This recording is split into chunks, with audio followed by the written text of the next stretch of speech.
Sous l'égide de la primature, le secrétaire technique du Conseil national de sécurité alimentaire, M. Boubacar Dramé, a présidé ce lundi 17 novembre à Toubab Dialaw l'ouverture du cadre harmonisé, atelier d'analyse et d'identification des zones à risque, ainsi que les populations en insécurité alimentaire et nutritionnelle, afin de mieux anticiper, prévenir et répondre aux crises alimentaires. Les ateliers du cadre harmonisé constituent un élément fondamental du dispositif de sécurité alimentaire, mobilisant aussi bien le gouvernement que les partenaires au développement.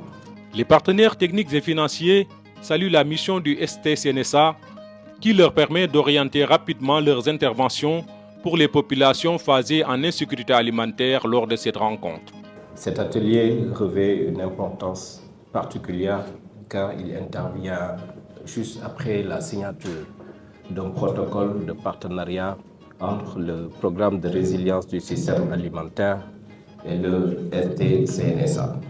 Cette signature marque une étape majeure dans la mise en œuvre du FSRP et confirme la place majeure du STCNSA dans le dispositif du FSRP, non seulement pour son rôle dans le suivi de la sécurité alimentaire, mais aussi et surtout pour son apport indispensable à l'atteinte des indicateurs clés du FSRP.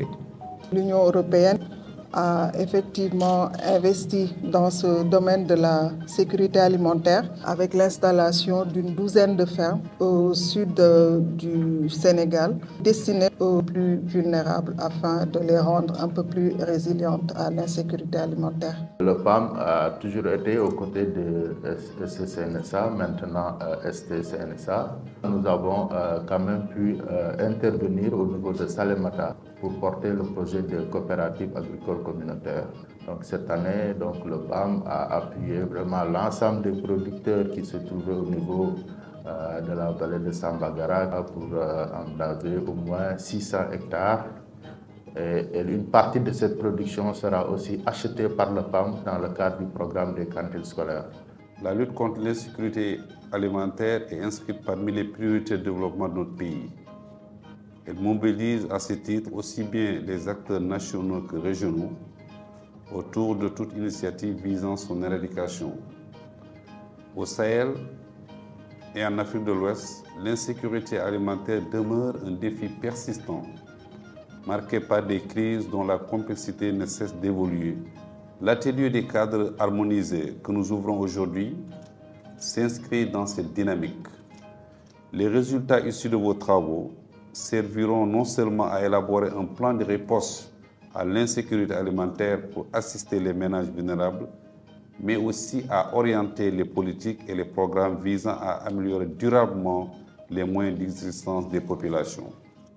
Je souhaite plein succès à vos travaux et déclare ouvert l'atelier national du cadre harmonisé dédié à l'analyse et à l'identification des zones à risque et des populations en situation d'insécurité alimentaire et nutritionnelle. La sécurité alimentaire, c'est agir maintenant.